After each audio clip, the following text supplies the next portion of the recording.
Excuse me, हम लोग CID से 2005 के केस के सिलसिले में आपसे थोड़ी पूछताछ करनी थी। 2005? ये तो बहुत पुराना केस है, लगभग 9 साल पुराना। आप रमेश जी से पूछिए, वो यहाँ के सीनियर हैं। Thank you. रमेश जी, हम लोग सीआईडी से 2005 में एक घटना हुई थी जिसमें रजित और विनय का नाम आया था। रजित और विनय? सर क्या है कि हर साल इतने लड़के लड़कियां आते हैं तो नहीं, उस केस में इन दोनों लड़कों को रेस्ट्रिकेट किया गया था। रेस्ट्रिकेट? अरे हाँ, याद आया। उस साल कॉलेज के एक स्टूडेंट की मौत हो गई थी और इन दोनों लड़कों का नाम भी उस केस से जुड़ गया था। काफी बवाल हुआ था। ये स्टूडेंट कौन था और उसकी मौत कैसे हुई? मैडम, बहुत अजीब तरीके से हुई थी। ये किस्सा लेबोरेटरी में हुआ था।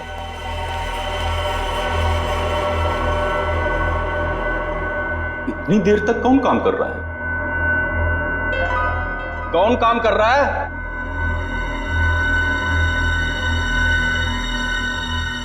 अरे भाई, खोगे का काम में जवाब तो दो।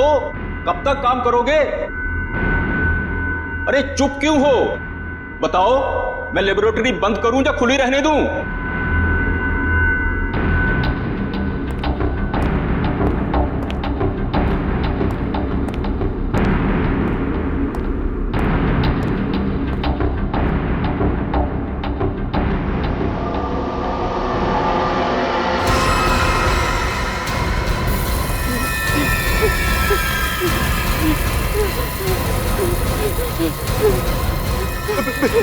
विनय,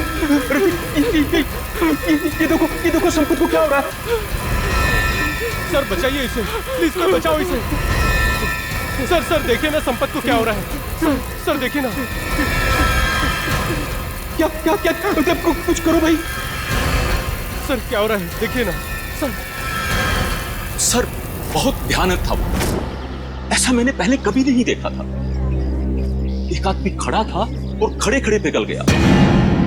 संपत नाम था उसका, पुलिस केस भी हुआ था और विनय और रजित को रेस्ट्रिकेट किया गया था। इस केस से जुड़ी सारी फाइलें चाहिए। हेलो, कहाँ? कौन से रेस्टोरेंट? ठीक है, मैं पहुंचती हूँ। नजर रखना।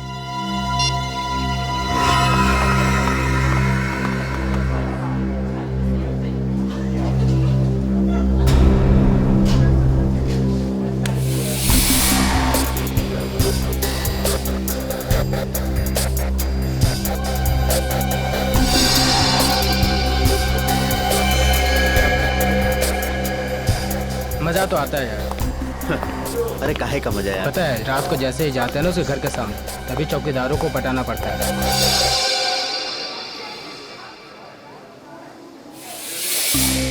मैडम, आप यहाँ कैसे?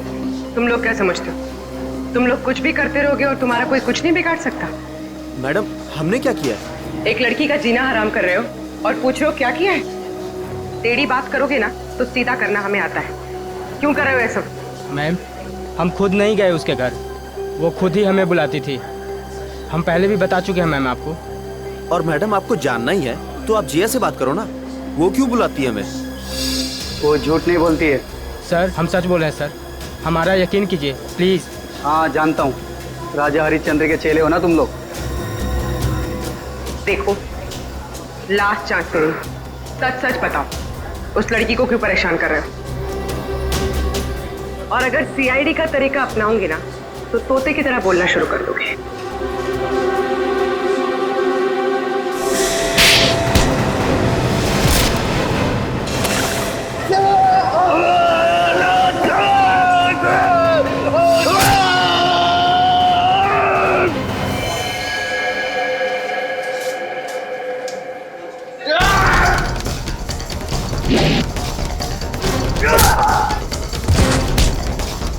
लड़कियों को छेड़ता है।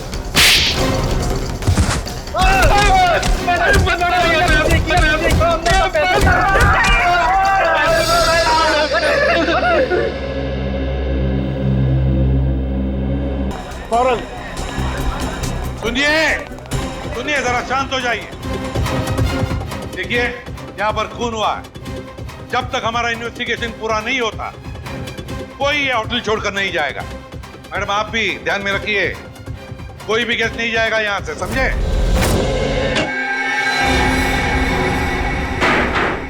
सर बॉडी नहीं है। बॉडी नहीं है? ये कैसे हो सकता है? बॉडी गई कहां? बॉडी कैसे गायब हो गई? ये कैसे हो सकता है? और सर, अगर किसी ने मर्डर किया है और अगर वो बॉडी ले गया तो फिर ये सिर क्यों छोड़ गया? वही तो, अगर सिर यहां छोड़ा और लाश कहीं पर लेकर गया तो कोई ना कोई निशान तो होने चाहिए था। किसी ना किसी ने तो देखा होगा। कोई ना कोई तो जगह हो सकती है। कहां गई लाश? हुआ क्या यहां पर? नहीं नहीं नहीं नहीं, यहां पर जो कुछ भी हुआ है ना सांखे, यहीं पर हुआ है, इसी 4 दीवारों के अंदर, इस टीम बॉक्स में, यहीं पर। सर, इस सिर को देख के ऐसा लगता है किसी ने बहुत ही बेरहमी से कत्ल किया इसका, लेकिन यहाँ पे एक भी खून का निशान, कोई धब्बा, कुछ भी नहीं है। एग्जैक्टली, अगर सिर कटा है तो खून होना चाहिए था इन दीवारों पर, खून होना चाहिए था इस फर्श पर, लेकिन यहाँ पर खून का कोई भी निशान नहीं, कोई धब्बा नहीं। यहाँ देखो, इस बॉक्स में खून का कोई भी निशान नहीं, कोई भी निशान नहीं, ना कोई हथियार का निशान। सांखे, सिर कटा हुआ है, लाश गायब है, लेकिन इस पूरे कमरे के अंदर कुछ भी निशान नहीं, कमरा सुथरा साफ है। इसका मतलब कुछ ना कुछ तो गड़बड़ जरूर है, कुछ ना कुछ तो गड़बड़ जरूर है बॉस। सर, हाँ सर, जिसका खून हुआ है उसके दोस्त बाहर आए हुए हैं। ठीक है, तुम चलो, मैं आता हूँ। सांखे, देख ले इस कमरे का एक एक कोना कोना छान मार ले, देख ले कुछ मिलता है क्या। देखता हूँ। सर ये रहे। आप लोग रजित के दोस्त हैं? जी सर। आखिरी बार कब मिले थे रजित? सर, आज सुबह ही मुलाकात हुई थी। तो क्या कुछ फर्क लगा आपको रजित के बर्ताव में?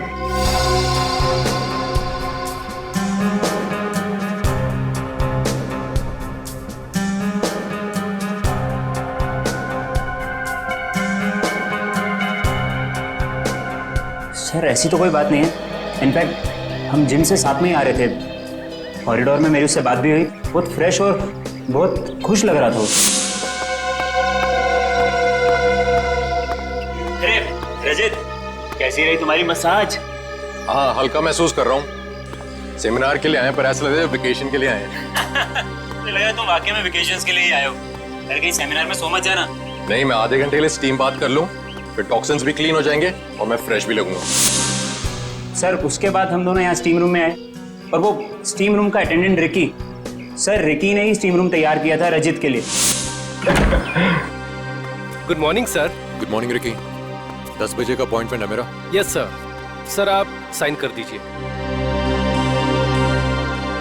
Thank you sir. आइए सर।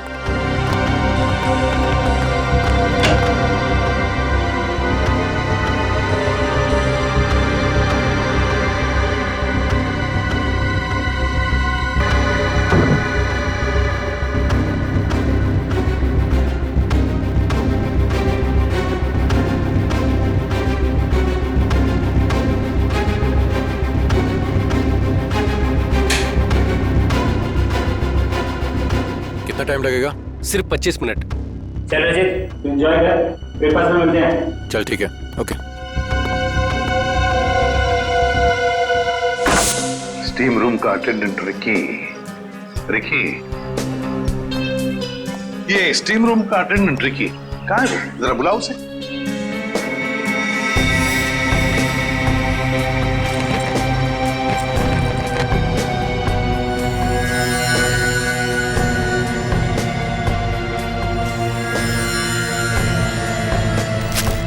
सर, वो जब से हादसा हुआ है तब से गायब है।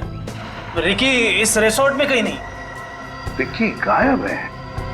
जब से ये हादसा हुआ रिकी गायब है। इस रिकी का पता लगाना पड़ेगा। सर सर, एक सिर मिला है जिसकी लाश गायब और अब ये दूसरा खून। सर मैं तो खुद परेशान हूँ, ये क्या हो रहा है मुझे समझ नहीं आ रहा सर।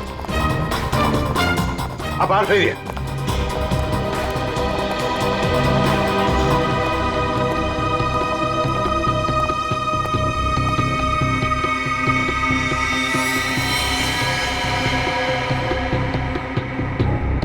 छाती में दो वार किए हैं।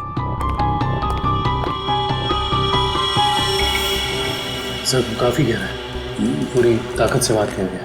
हाँ,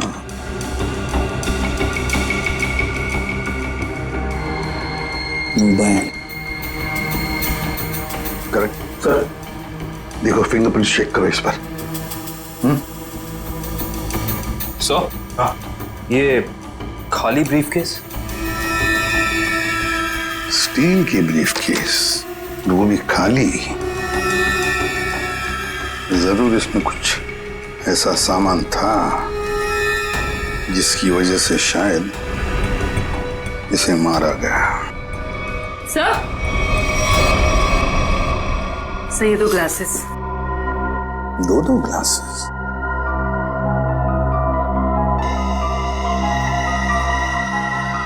लिपस्टिक वगैरह के तो कोई मार्क नहीं, लेकिन एक बात तो पक्की है कि यहाँ पर इसे मिलने कोई आया तो था जरूर।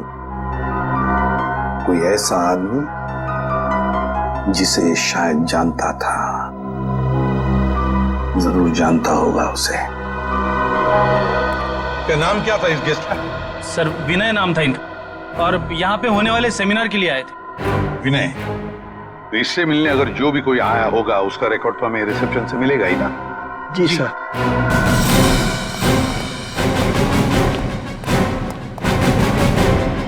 देखो विनय के बारे में और कुछ जानना चाहते हैं हम लोग। ये विनय कब आया था यहाँ पर? सर मिस्टर विनय ने आज सुबह ही चेक इन किया था हमारे रिजॉर्ट में, करीब 8 बजे। 8 बजे? जी। अकेले ही आया था या कोई साथ में भी था उसके? अब नहीं सर, वो अकेले ही थे। उनके रूम में कोई बाहर से विजिटर आया था? नहीं सर, बाहर से तो कोई नहीं आया था, लेकिन उनके सेमिनार से उनके रूम में कोई गया हो तो उसका पता नहीं हमें। अच्छा, विनय के बारे में कुछ खास बात याद आती है तुम्हें? मेरा मतलब है कुछ भी, यू नो? आपके रिसोर्ट में इस ब्रीफकेस के लिए कोई पर्सनल लॉकर है? आई एम सॉरी सर, हमारे रिजॉर्ट में ऐसी कोई फैसिलिटी नहीं है। ओके। हाँ सर, उनके पास एक छोटा सा स्टील का ब्रीफकेस था जिसे वो कुछ ज्यादा ही संभाल के रख रहे थे, और उसके लिए उन्होंने पर्सनल लॉकर के बारे में भी पूछा, बट सर हमारे रिजॉर्ट में ऐसी फैसिलिटी नहीं है। स्टील का ब्रीफकेस? लगता है ये वही स्टील का ब्रीफकेस है जो हमें उसके बेड पर से मिला है। जरूर उसके अंदर कोई कीमती, कोई इंपॉर्टेंट सामान होगा। सर ऐसा भी तो हो सकता है कि इस विनय की मौत का यही कारण हो।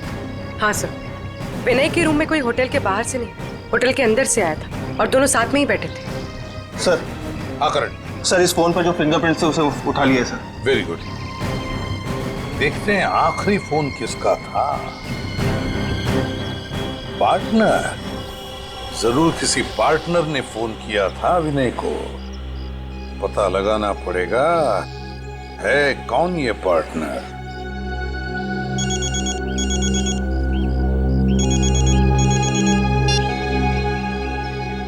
हेलो, हाँ, तुम आज से ही काम शुरू कर दो, ये जरूरी है।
जिया,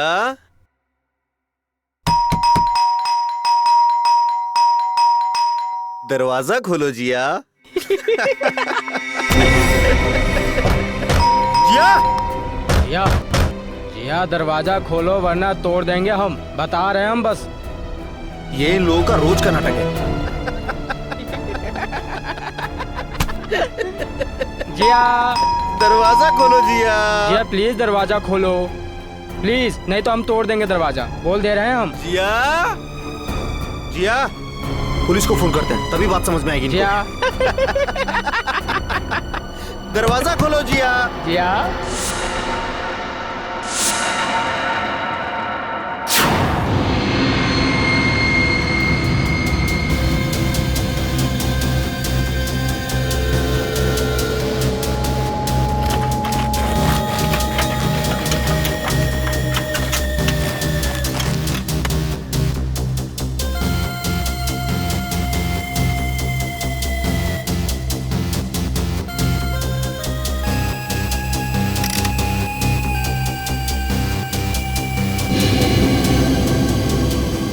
सर, आता रहेगा। सर इसकी खोपड़ी में एक अजीब बात है। अच्छा,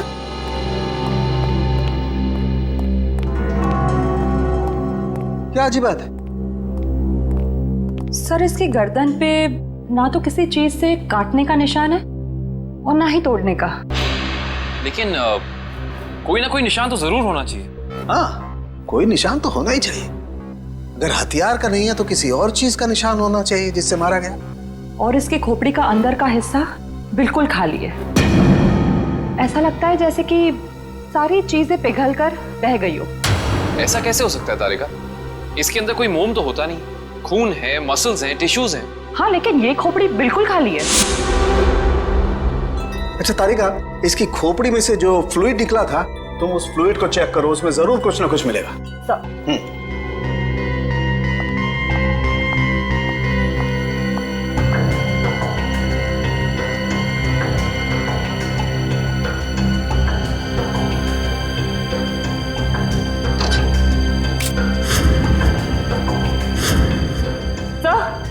ये देखिए।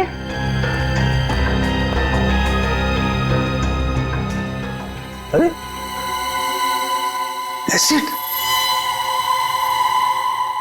इसकी खोपड़ी के अंदर एसिड। सर इसका मतलब है एसिड या किसी केमिकल से इसके सर के अंदर के हिस्से और इसके शरीर को पिघला दिया गया और फिर स्टीम बॉक्स के ड्रेन पाइप से बाहर निकाला गया। हाँ, और वो भी 30 मिनट के अंदर। सर ये कैसे हो सकता है? हमने तो पढ़ा था कि कॉन्सेंट्रेटेड एसिड में किसी भी बॉडी को पिघलने के लिए कम से कम 20 घंटे लगते हैं। You're right, श्रेया, 20 घंटे ही लगने चाहिए, लेकिन इस केस में ऐसा नहीं हुआ। एक और बात, इस ड्रेन पाइप में मुझे कैल्शियम फॉस्फेट, जिससे इंसान की हड्डियां बनती हैं, वो और कुछ टिश्यूज के टुकड़े मिले हैं। मुझे लगता है जिस एसिड से इस आदमी के शरीर को पिघलाया गया है, ये एसिड किसी की इन्वेंशन है, कोई नई खोज। हाँ सर, उस बॉटल के निचले हिस्से से जो निशान बना था जिस केमिकल से, वो भी एसिडिक है और हमारे किसी केमिकल से मैच नहीं करता। लेकिन सर, अगर इस एसिड ने रजीत की बॉडी को पिघला दिया तो फिर वो स्टीम बॉक्स क्यों नहीं पिघला? वो इसलिए क्योंकि ये एसिड किसी मेटेलिक चीज को नहीं पिघलाता है और इसीलिए इस एसिड को कांच की बोतल में रखा गया था। सर फिर तो उसे बहुत दर्द हुआ होगा। नहीं वंश, मुझे नहीं लगता है इसे दर्द महसूस हुआ होगा। क्यों सर? क्योंकि श्रेया पहले इसे बेहोश कर दिया गया था। मतलब पहले इसे बेहोश किया गया, फिर मारा गया, उसके बाद स्टीम बॉक्स की ड्रेन पाइप से बहा दिया गया। बहुत ही डरावना और भयानक तरीका है किसी की जान लेने का। हाँ, और बहुत ही अजीब भी।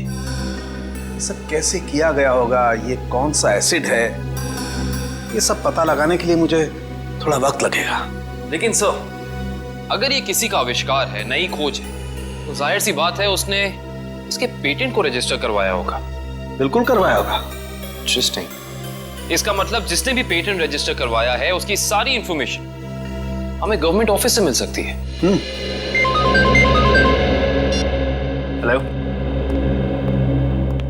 क्या रजीत का?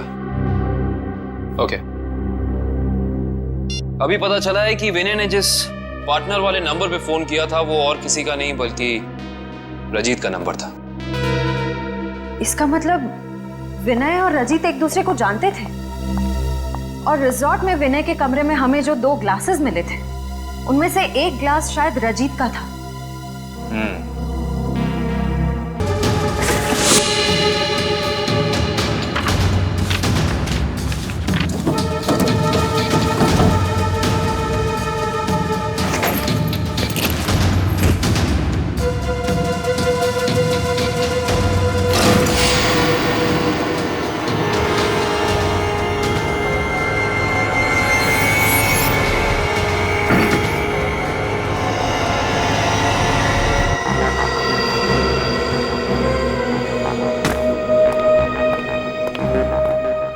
ये बॉटल देखो, इसका नीचे का हिस्सा बिल्कुल वैसे ही है जैसा निशान हमें रिजॉर्ट के स्टीम रूम में मिला। तो इस केमिकल से रिकी ने रजीत की बॉडी पिघलाकर उसका खून कर दिया है। हाँ, लेकिन एक स्टीम रूम का अटेंडेंट किसी को इतनी चालाकी से नहीं मार सकता।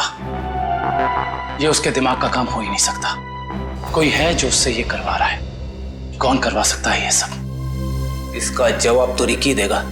हाँ, और उसके लिए रिकी का मिलना बहुत जरूरी है। चलो बाहर लोगों से पूछते हैं, शायद उसे जाते हुए किसी ने देखा।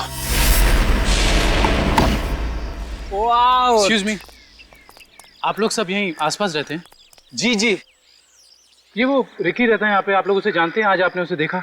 हाँ सर, मैंने देखा उसे। बड़ी जल्दी में लग रहा था और एक बैग भी था उसके हाथ में। अच्छा, यहाँ से किस तरफ गया था वो? सर उस तरफ। उस तरफ? हाँ सर, एक ट्रक आया और रिकी उस पे बैठ के निकल गया। थैंक यू, चलो उस डायरेक्शन में देखते हैं।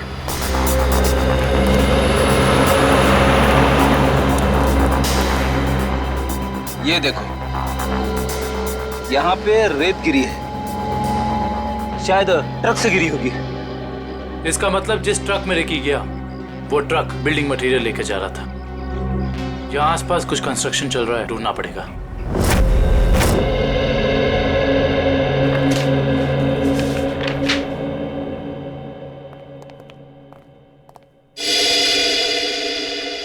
जी कहिए। सीआईडी। सीआईडी?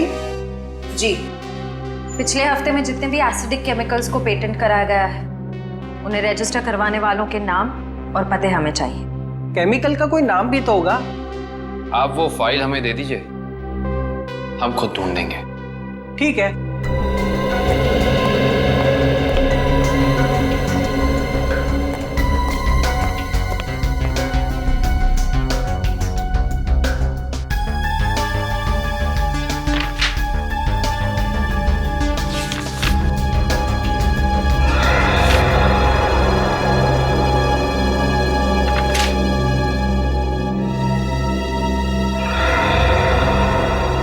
ये देखो, ये एसिड हाइड्रोवर्क्स नाम की एक कंपनी ने रजिस्टर कराया है और इस कंपनी के मालिक हैं रजित और विनय। इसलिए विनय के सेल फोन पे रजित का नंबर पार्टनर के नाम से सेव था। रजित अपने खोज से मरा और उसका पार्टनर विनय एक बंद कमरे में मरा हुआ मिला। इंटरेस्टिंग। ये केस तो और भी ज्यादा उलझता जा रहा है।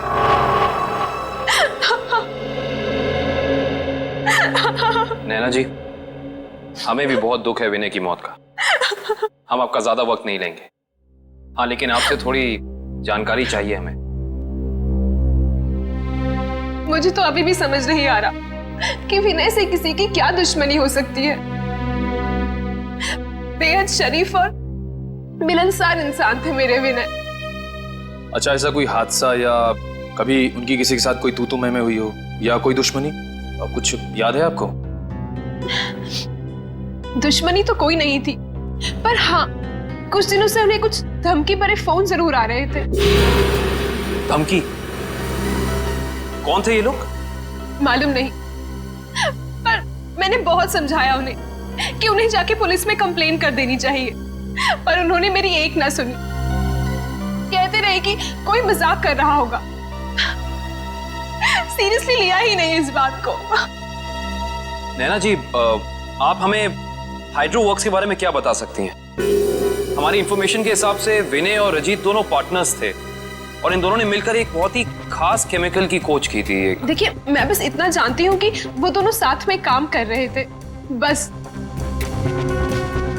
देखिए नैना जी, उसी केमिकल का इस्तेमाल करके पहले किसी ने रजीत को और फिर विनय को मार डाला। ऐसा कैसे हो सकता है?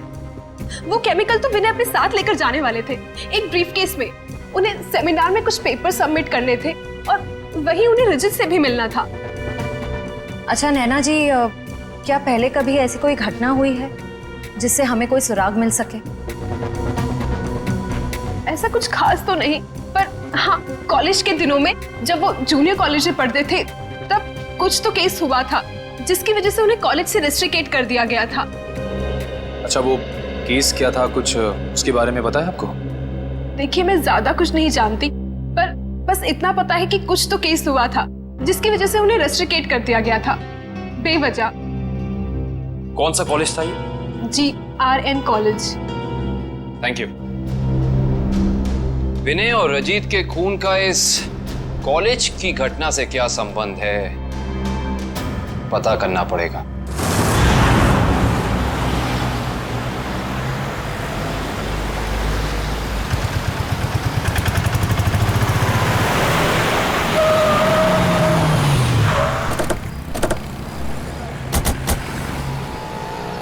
ये देखिए, रेत यहाँ पे पड़ी हुई है और ये देखो टायर के मार्क्स। इसका मतलब ट्रक यहाँ पे आके रुक गया था, लेकिन ये कंस्ट्रक्शन का काम भी तो बंद है। यही वजह है कि अब हमें ये पूरी जगह चेक करनी होगी। आओ अंदर चलकर देखते हैं।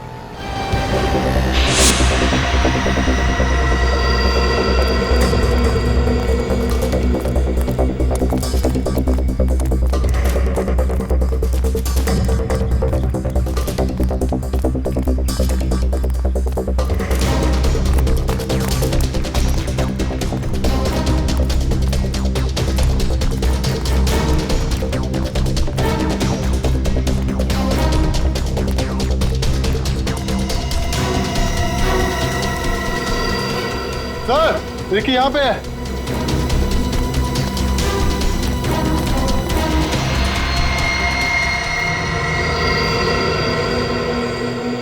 रिकी, रिकी, ये तो ठंडा पड़ गया।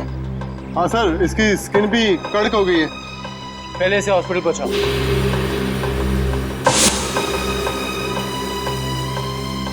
इशिता, एम्बुलेंस बुलाओ।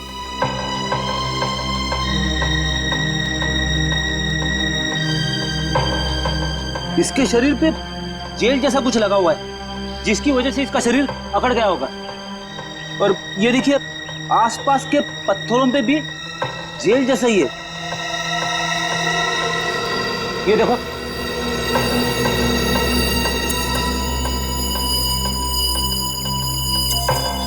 गुड। इस स्टीम बॉक्स में जो बॉडी है, ये लगभग इंसान की बॉडी की जैसे ही है। आपका कहने का मतलब है क्लोन की तरह? ऐसा ही समझ लो। अब इस मशीन में हमने जो केमिकल डाला है, उसकी स्टीम हम इस स्टीम बॉक्स में पास करते हैं। लगभग 30 मिनट तक हम स्टीम पास करते हैं। उसके बाद देखते हैं क्या होता है।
30 मिनट में पूरी बॉडी डिसॉल्व हो गई। हाँ निखिल, ये केमिकल बहुत पावरफुल है। थोड़ी सी मात्रा में पूरी की पूरी बॉडी पिघल करके बह जाती है। रिकी की बॉडी भी इसी केमिकल की वजह से फ्रीज होकर के अकड़ गई थी। आई सी, बहुत ही खतरनाक केमिकल है ये। एक्सपेरिमेंट हो रहा था साइंस लैब में 2005 में और बेस्ट इन्वेंशन करने वाले को स्कॉलरशिप मिल रही थी। ये तो स्टूडेंट पिघल के मर गया था संपत। इसने एक स्पेशल एनेस्थीसिया बनाया था बेहोश करने की दवा, जो किसी भी मसल को 5 मिनट के लिए फ्रीज कर सकती थी। और ये रजित और विनय, इन्होंने एक ऐसा केमिकल बनाया था जो किसी भी चीज को 30 मिनट के अंदर पिघला सकती थी। सर ये देखिए।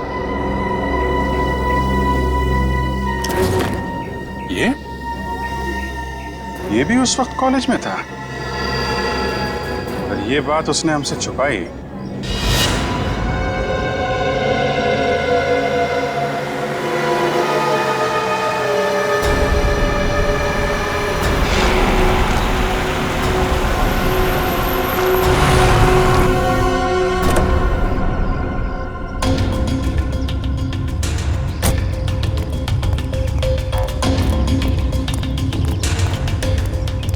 पैसे लिए?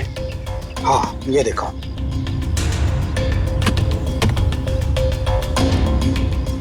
अब खुश? गुड। ये रहा तुम्हारा सामान।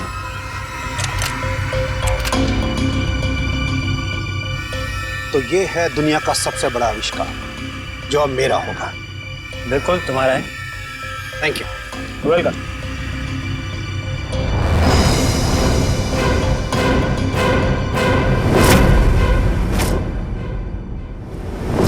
ये छुप छुप के क्या कर रहे हो? हैं?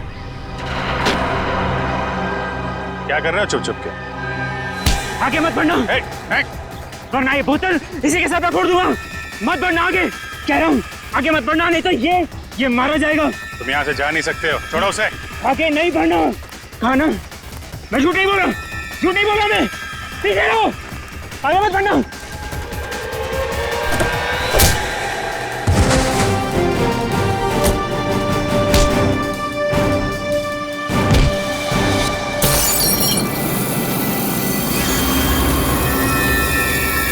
क्रिश्चियन, हॉस्पिटल लेकर आओ जल्दी।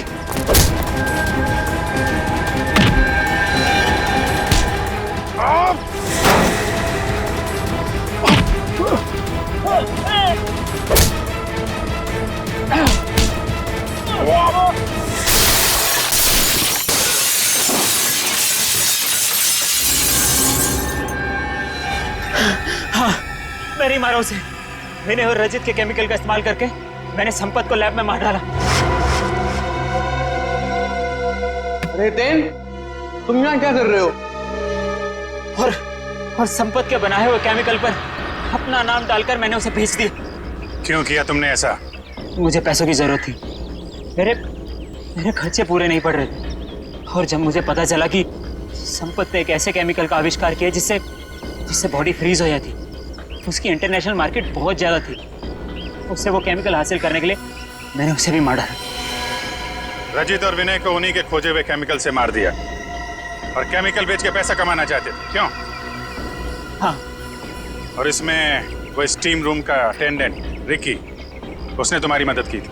हाँ, लेकिन मैंने उसे पैसे दिए थे। इस बॉटल का सारा केमिकल टीम बॉक्स में डाल देना। जैसे ही काम खत्म हो जाए, इस बॉटल को गायब कर देना। चलो। हाँ, समझ गया। चलो निकलो। मैंने पहले विनय को मारा।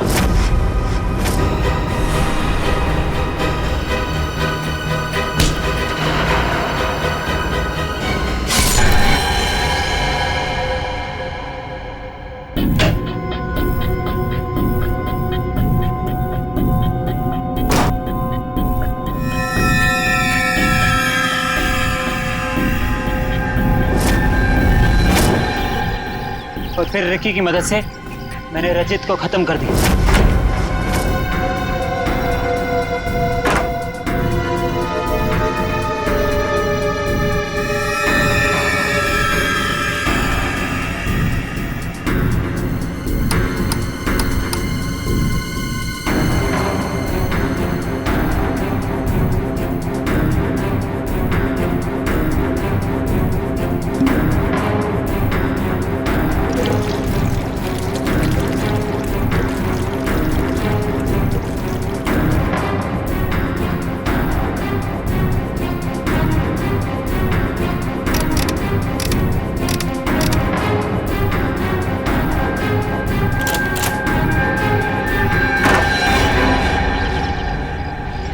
रिकी तो तुम्हारा साथी है ना, फिर उसे मारने की कोशिश क्यों की तुमने? रिकी मुझे ब्लैकमेल कर रहा था। मैं सोच रहा हूँ कि जुबान भी कितनी कीमती चीज है, अगर फिसल जाए तो करोड़ों का नुकसान करा दे, इज्जत गवा दे, फांसी चढ़वा दे।